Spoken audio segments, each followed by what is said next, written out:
Greetings, booktubers. Welcome to Grammaticus Books. Welcome to a Celebrity Deathmatch edition of Grammaticus Books. Now, it's been a very long time since I've done a Celebrity Deathmatch video here on the channel.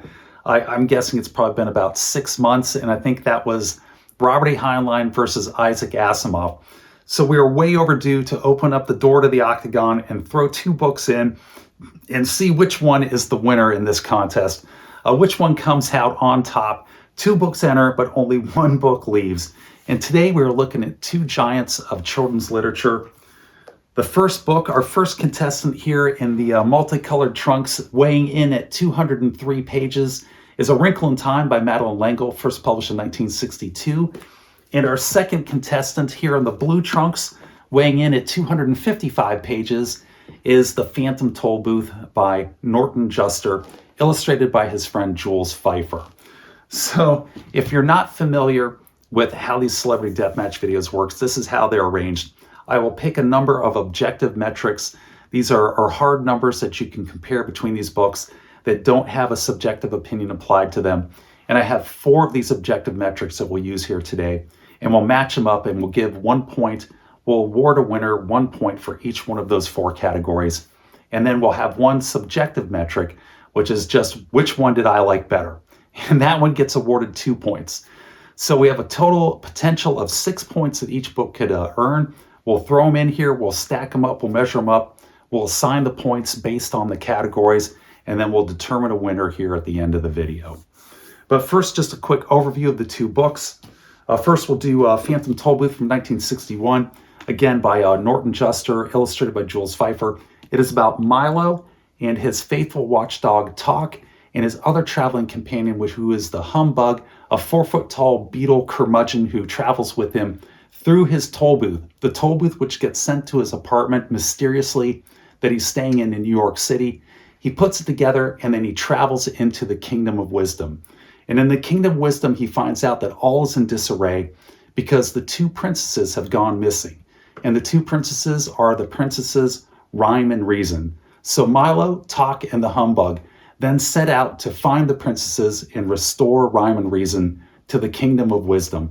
And it is just one encounter after another with Milo and his companions, with all of these absurd situations. They go from one absurd situation to another absurd situation that allows Norton to just play with all of these puns and this very clever wordplay. And it's a very enjoyable book. That's book 1. Book 2 is A Wrinkle in Time, published in 1962. By Madeleine. And this is about Meg Murray, a young teenage girl living in America, in rural America in the 1960s, early 60s, late 50s, because this is published, 62. And her father has been missing from her household for a number of years, and they don't know where he is or what has happened to him. And she links up with 2 traveling companions as well. We have another group of trio of traveling companions, just like in Phantom Tollbooth. We have Meg Murray, a fellow classmate of hers by the name of Charles O'Keefe, and her younger brother, Charles Wallace. And these 3 run into a group of witches that have moved in next door to Meg. That is Mrs. Whatsit, Mrs. Witch, and Mrs. Who. And these 3 witches inform Meg about a darkness that is consuming the universe and may have captured her father. And then they use their witchcraft then in order to transport Meg and her companions through the universe to combat this darkness and bring her father back home. It's a book that is really, if I had to sum it up, it's about being yourself. It's about taking your weaknesses and turning them into strengths, not conforming to the suburbanization of America, and really just be an individual and don't be a cog in the machine. If I had to sum it up in a sentence or 2, that's how I would sum it up. So those are our 2 contestants. Let's throw them into the octagon. Let's match them up against our metrics here, and then weigh them one by one and see which one comes out on top. So the first metric we're going to do is copies in print. Now, A Wrinkle in Time, depending on your source, has a very wide range of how many of these books have been placed into print since it was first published in 1962 up until the year 2025. And that metric ranges from 10 million copies in print to 14 million copies in print. So you do have a wide range, but it's in a very large number of these books that have been published. Phantom Tollbooth, It doesn't matter that we have a wide range with Wrinkle in Time, because Phantom Tollbooth, while it has had a large number of books published as well, it comes in at 5 million books published since it first came out in 1961.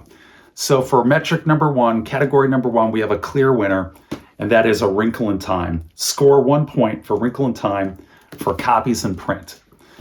Metric number two we're going to do is adaptations. How many adaptations have been made of these books? And the first one we'll do is going to be A Phantom Tollbooth. So The Phantom Tollbooth has been turned into a film, although it was an animated film, and that animated film did not sit well with Norton Just, or the author. He didn't care for it at all. It was also turned into an opera, and it was turned into a play. So it's had a total of 3 major adaptations that have been made of it since it came out in 1961. How does that stack up against A Wrinkle in Time? A Wrinkle in Time has had 2 adaptations, 2 major adaptations. The first was a TV show in 2003, and then the biggest and most prominent one was that as recent as 2018, this was turned into a major motion picture by Hollywood, starring Oprah Winfrey, Reese Witherspoon, Chris Pine. I mean, this had big name actors in it. So based on that, you think that that would win out over an animated movie and a play and an opera. But there's a caveat to that. That 2018 movie was absolutely horrendous. If you go out and you look it up on like IDB.com and look at the user reviews, and there are tens of thousands of them, they are almost universally atrocious. That movie apparently was just a terrible adaptation of the book. It almost bore no resemblance to the book. And it was what one reviewer said, that it looked like it was an adaptation that was written, the screenplay was written by somebody who read this book while they were stoned and then filmed it while they were stoned. And it makes absolutely no sense and has almost no connection here to the book A Wrinkle in Time. So because of that, we're going to award the point to A Phantom Tollbooth. So 1 point to Phantom Tollbooth for adaptations. We're now tied 1-1. So category number 3. Category number 3 is going to be awards.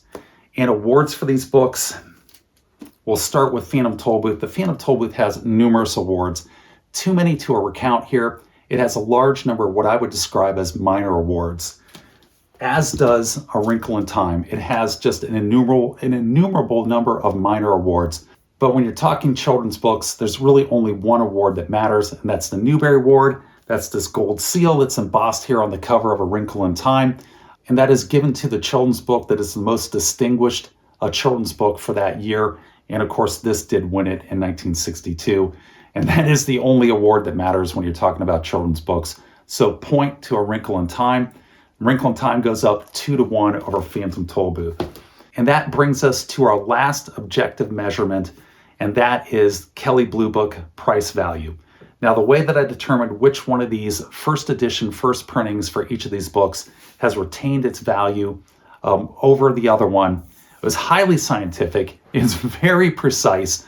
I threw it into Google. So we just typed the name of each of these books into Google and then put in for sale, first edition, first printings. And it immediately kicks up all of the major booksellers, which run in a ribbon across the top of the screen there.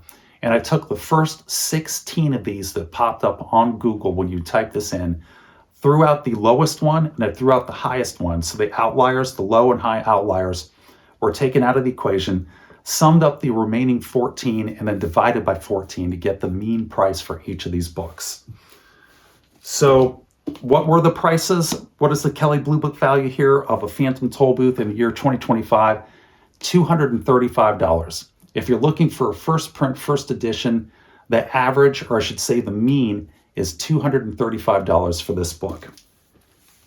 And for A Wrinkle in Time, it is $537, or a little over double. So again, the point goes to Wrinkle in Time. So Wrinkle in Time is up 3-1 at this point. However, the match isn't over. It's not a knockout yet, because we still have the last category, which is the subjective category, which is which book did I like best, which gets 2 points, which could tie The Phantom Tollbooth if it gets awarded as the book that I thought was the most entertaining here of these 2 classics of children literature. So which one did I like the best? I read both these books when I was a kid. I just finished rereading them here for this death match, this celebrity death match here on the channel. And when I started reading them, or I should say before I started reading them, in my head, I had a clear idea of which one I thought was going to be the winner. One of these books I read probably 4 or 5 times as a very young child. I loved it dearly, and I thought it was just going to knock the other one out of the park. That didn't happen. What did happen is that I was mildly disappointed with both these books. Now, both these books are not geared for adults. This book here is geared for 6th to 8th graders, and this book here is geared for 4th to 5th graders. So it's a little bit younger. And as an adult, I just did not appreciate either one of these books as much as I did when I was a child. By the way, The Phantom Tollbooth is the one that I read over and over and over. I loved this book as a kid to death. It was one of my absolute favorite books when I was a young elementary school boy way back in the day. But today, rereading both of them, I didn't find them as entertaining as I thought I was going to find them. I didn't find them as engaging and gripping here in the year 2025 as I did decades and decades ago, which isn't that surprising. But I didn't really think that either one really outshone the other. And for that reason, I'm giving them each those 2 points and awarding them a tie. Yes, it's kissing your sister, I know, but it is really how I felt. I really didn't think that either one distinguished itself above the other book, and so I'm going to call it a tie, which means that The Phantom Tollbooth comes in with a total of 3 points, and our winner is A Wrinkle in Time, coming in with a total of 5 points, beating out The Phantom Tollbooth, which I thought for sure was going to win this celebrity death match, and I was wrong on that point. But there was kind of a strange after story to this, because after I finished both these books and I set them down and I walked away from them, they started to grow on me. Even A Wrinkle in Time started to grow on me, which I really did not think that was going to happen at all. This was a very slow book. It's 203 pages in length. It took over 100 pages before the actual story here of A Wrinkle in Time even kicks in. Madeleine L'Engle spends the first 100 pages basically just doing character build-up and character background, and it drags. And the action in it isn't that great once it gets started either. And the word puns and the word play here weren't quite as clever as I remembered, but then I'm a lot older. And so both of these books kind of left me flat. But as I walked away from them and as time passed, they started to grow on me, both of them. And I actually started to remember the events in the books more fondly and with more appreciation than when right after I had finished reading them.